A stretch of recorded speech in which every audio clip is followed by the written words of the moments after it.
Shalom saudara-saudaraku terkasih dalam Yesus Kristus. Sekarang kita masuk pada kategori berikutnya, yaitu tentang jenis-jenis dosa yang disampaikan oleh Rasul Paulus di dalam Galatia 5 ayat 20-21. Sekarang kita masuk pada kategori dosa-dosa sosial. Dosa-dosa sosial ini memiliki banyak bukti-bukti.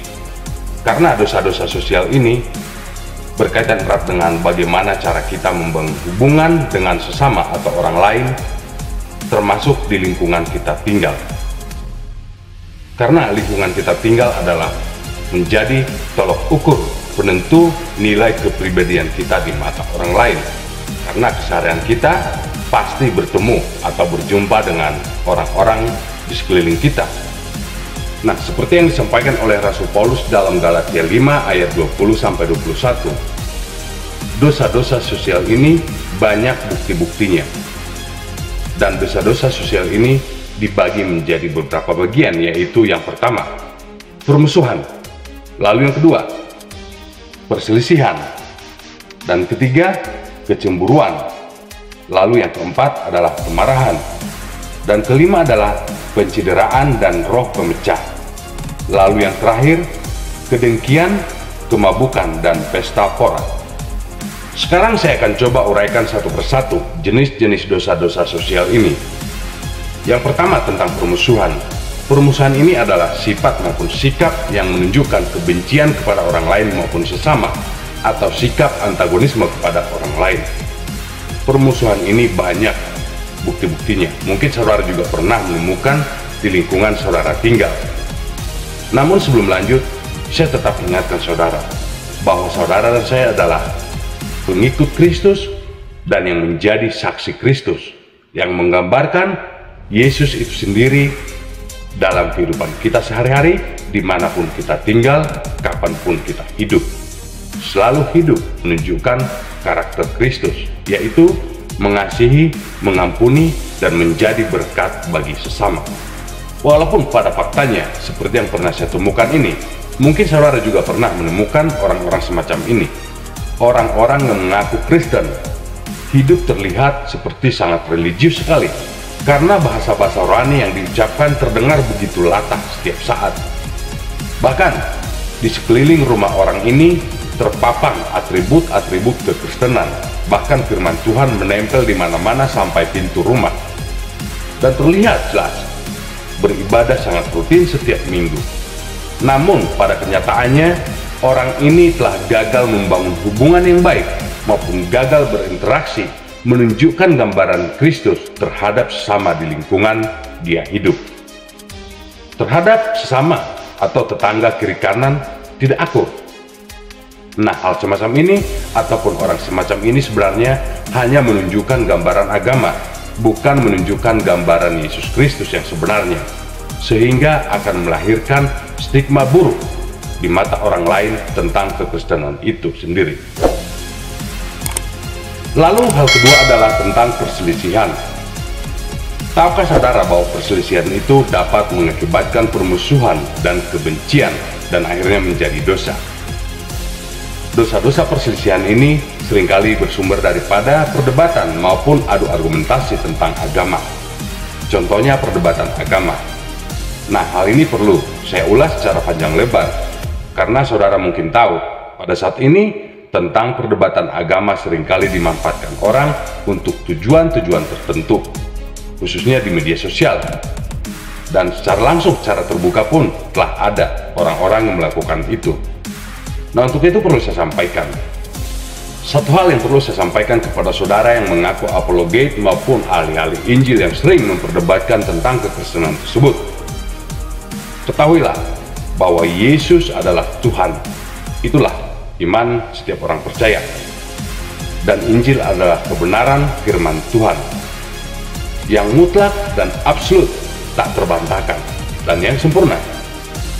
Nah, kesempurnaan itu tidak perlu diperdebatkan maupun dipertentangkan. Jika ada orang yang memperdebatkan, biarkanlah. Namun, perilaku dan iman kita harus menunjukkan tentang gambaran Kristus itu sendiri dan firman Tuhan itu sendiri sebagai penyempurna kebenaran apa yang kita yakini. Biarkan orang lain meragukan sekalipun mendiskreditkan kebenaran kekristenan tersebut. Namun imanmu jangan sampai tergoyahkan. Hal itulah yang akan membuat kebenaran kekristenan itu sempurna. Perilaku kita dan iman kita adalah penyempurna. Dan ketahuilah bahwa firman Tuhan itu adalah pelajaran seumur hidup, sehingga kita tidak punya waktu untuk memperdebatkannya. Tetaplah tekun, agar saudara tidak memiliki waktu untuk memperdebatkannya. Dan demikian juga sebaliknya, jangan coba-coba meragukan maupun memperdebatkan keyakinan orang lain, karena itu akan berbalik langsung kepada kekristenan tersebut. Lalu hal ketiga adalah tentang kecemburuan. Tahukah saudara bahwa kecemburuan juga dapat mengakibatkan dosa? Kecemburuan dapat mengakibatkan atau melahirkan keinginan untuk saling menjatuhkan. Kecemburuan ini sama seperti contoh beberapa ekor kepiting yang sedang berada dalam keranjang yang berusaha untuk keluar. Satu sama lain saling menarik. Jika ada yang sedang berusaha untuk keluar dan telah mencapai puncak, maka kepiting yang lain akan menarik dari bawah dan sama-sama jatuh, sehingga tak satu ekor pun yang lepas, melainkan semuanya akan masuk ke dalam kuali untuk direbus. Itulah kecemburuan. Kecemburuan itu berkata, jika kamu berada di atas, saya juga tidak mau di bawah. Paling tidak, kita sama-sama di bawah. Itulah dosa-dosa kecemburuan. Lalu yang keempat adalah kemarahan. Saudara juga harus tahu bahwa kemarahan adalah mengakibatkan dosa. Kemarahan seringkali membawa seorang pada puncak emosi yang lebih tertinggi, yaitu gagalnya mengendalikan diri, sehingga tercipta hal-hal yang membawa orang tersebut kepada masalah. Dan saudara harus tahu bahwa segala sesuatu yang diawali dengan amarah pasti berujung pada penyesalan. Dan kemarahan ini bersumber dari 3 jenis yang telah saya sampaikan sebelumnya, yaitu dari permusuhan, perselisihan, maupun kecemburuan. Nah, untuk itu tetaplah kendalikan amarah saudara, agar saudara tidak celaka oleh amarah itu sendiri. Lalu yang kelima adalah pencideraan dan roh pemecah belah. Nah, dosa-dosa ini biasanya kita jumpai dari konflik ataupun kelompok-kelompok tertentu, yaitu kelompok politik maupun organisasi yang tidak ingin terciptanya kedamaian dan mencoba memprovokasi, menghasut agar orang lain berbuat tidak baik maupun menciptakan huru-hara maupun kekacauan. Dosa-dosa ini sangat berbahaya. Lalu yang terakhir adalah kedengkian, kemabukan maupun pesta pora.